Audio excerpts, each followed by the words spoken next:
Selamat sore saudara-saudara yang terkasih dalam Yesus Kristus. Kita patut bersyukur dan berterima kasih karena kasih dan penyertaan Tuhan kepada kita di sepanjang hari kerja kita, sehingga kita dapat berkumpul kembali dengan keluarga kita di sore hari ini untuk kita bersama-sama mendengarkan renungan kesimpulan sekolah sahabat atau renungan harian dari sekolah sahabat kita di sepanjang satu minggu ini. Sebelum kita memulai, marilah kita mengundang Roh Kudus bersama-sama untuk kita dapat merasakan kasih Bapa, kasih Yesus Kristus dan kasih Roh Kudus di dalam perbaktian dan renungan kita ini. Kita berdoa. Bapa di surga, kami patut bersyukur dan berterima kasih karena kasih dan penyertaan Tuhan kepada kami di sepanjang satu hari kerja kami ini Bapa.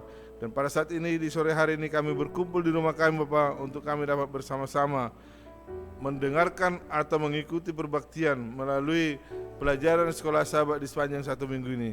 Kiranya kasih Tuhan membuka hati dan pikiran kami dan mengurapi kami melalui Roh Kudus supaya kami dapat mengerti kasih Bapa, kasih Yesus Kristus dan kasih Roh Kudus dalam kehidupan dan kerohanian kami Bapa. Kami serahkan jiwa dan raga kami Bapa di sepanjang malam hari ini. Kiranya kasih Tuhan menjauhkan kami dari segala mara bahaya dan juga segala penyakit dari tubuh kami Bapa. Inilah doa pengharapan kami Bapa. Mohon ampun segala dosa pelanggaran kami. Di dalam nama Yesus kami berdoa dan mengucap syukur. Amin.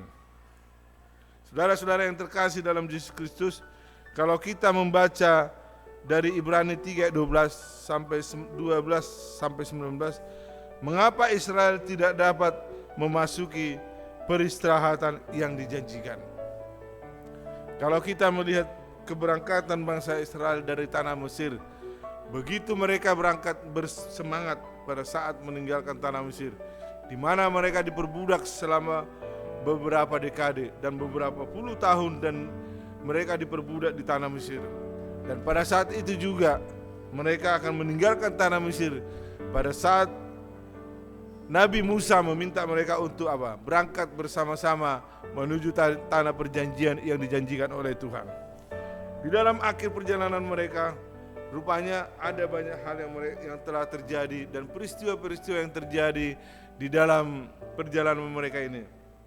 Dan pada saat itu juga, pada saat beberapa pengintai diutus ke sana, ada beberapa pengintai mengatakan bahwa memang kita layak untuk memasuki sana. Tetapi ada juga beberapa pengintai yang mengatakan bahwa kita menakut-nakuti bangsa itu untuk tidak masuk ke sana. Dan disitulah Tuhan melihat bahwa bangsa ini yang telah mengikuti perjalanan dari tanah Mesir sampai kepada di perbatasan tanah perjanjian itu, ada beberapa atau mungkin orang-orang yang tidak masuk ke tanah perjanjian itu karena ketidakpercayaan mereka. Kisah yang menyedihkan adalah bahwa mereka yang dibebaskan dari Mesir tidak dapat memasuki perhentian yang Tuhan telah janjikan kepada mereka. Ketika Israel tiba di Kades Barnea di perbatasan tanah perjanjian, mereka tidak memiliki keyakinan yang mereka butuhkan. Bilangan 13 dan 14 menjelaskan bahwa mata-mata Israel menyampaikan pada orang Israel kabar buruk tentang negeri. Bilangan 13 ayat 32. Mereka mengatakan bahwa tanahnya bagus, tetapi memperingatkan bahwa penduduknya kuat dan bahwa kota-kota itu berbenteng dan bahwa mereka tidak akan dapat menaklukkannya. Di sini Tuhan melihat begitu rendah iman bangsa ini. Dan pengintai yang mengintai ke sana yang telah diutus oleh Yosua mengatakan hal-hal seperti ini sehingga nyali orang Israel tidak sanggup untuk apa? Masuk ke dalam tanah, dan mereka melupakan satu hal di dalam perjalanan itu apa? Mereka melupakan pimpinan dan perlindungan Tuhan pada mereka. Joshua dan Kaleb setuju bahwa tanahnya bagus dan tidak memperdebatkan fakta bahwa orang-orang di sana kuat dan kota-kota berbenteng. Tetapi mereka mengatakan bahwa Allah menyertai mereka dan bahwa Dia akan membawa mereka ke tanah itu. Namun orang-orang yang melihat Tuhan menghancurkan Mesir melalui Tula, memusnahkan tentara Firaun di Laut Merah, menyediakan roti dari surga dan air dari batu, juga sebagai manifestasi kehadiran dan bimbingannya yang berkelanjutan melalui awan. Mereka gagal untuk percaya kepadanya. Sekarang sungguh ironi yang tragis bahwa generasi yang melihat pertunjukan kuasa Allah yang begitu dahsyat menjadi simbol ketidaksetiaan. Disinilah kelemahan bangsa itu. Bangsa pilihan yang Tuhan bebaskan dari tanah Mesir, dari tanah perbudakan itu. Bagaimana saudara dengan saya? Bagaimanakah, apakah kita yakin dan percaya bahwa Tuhan akan tetap membimbing kita, bahwa Tuhan akan mengajar kita, menyertai keluarga kita di dalam kehidupan dan kerohanian kita. Kita tahu sekarang itu dunia bukan semakin baik, semakin sulit untuk mendapatkan apa yang kita harapkan. Tetapi kita yakin dan percaya Tuhan akan selalu menyertai dan melindungi kita.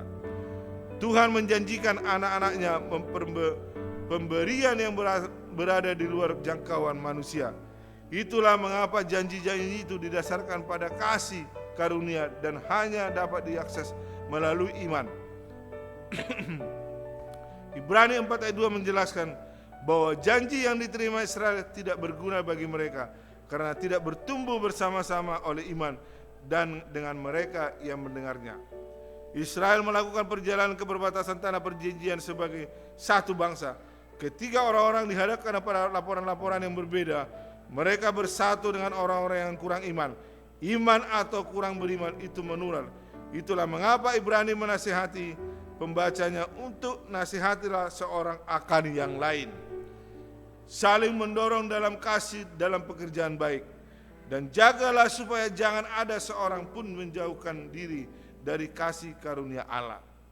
Hari ini kita terus melakukan perjalanan ke tanah perjanjian sebagai satu umat dan kita memiliki tanggung jawab kepada mereka yang berada dalam perjalanan bersama kita. Sebagai satu umat dan satu gereja, kita berada di gereja Masjid Advent hari ke-7, sidang jemaat Jesudu Puro. Kita patut bersyukur dan berterima kasih kepada Tuhan. Dan di samping itu juga kita harus bersama-sama saling menguatkan antara satu dengan yang lain. Jangan merasa bahwa saya itu lebih istimewa di hadapan Tuhan, tidak. Kita semua di hadapan Tuhan adalah sama.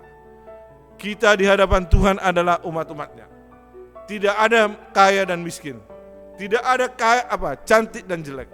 Semua itu adalah kita sama di hadapan Tuhan. Dan kita harus menasihati antara satu dengan yang lain. Dan saling menguatkan. Mungkin teman-teman kita mungkin ada yang lemah. Kita mulai menguatkan mereka. Dan meyakinkan mereka atas bimbingan kepada Tuhan. Sebagaimana juga bangsa Israel. Jatuhnya bangsa itu bukan karena apa? Tuhan tidak melayani mereka. Tetapi jatuhnya bangsa itu karena iman mereka kuat. Dan karena iman mereka lemah. Dan mereka tidak menyadari bahwa Tuhan ada di samping mereka. Jadi melalui pelajaran ini saudara-saudara yang terkasih, baik yang ada di rumah maupun yang mengikuti perbaktian ini melalui live streaming, baik Facebook dan YouTube, mungkin bisa merasakan kasih Tuhan dan kita bisa sama-sama saling menguatkan antara satu dan lain. Melalui firman ini saya mengucapkan selamat malam, Tuhan memberkati kita. Amin.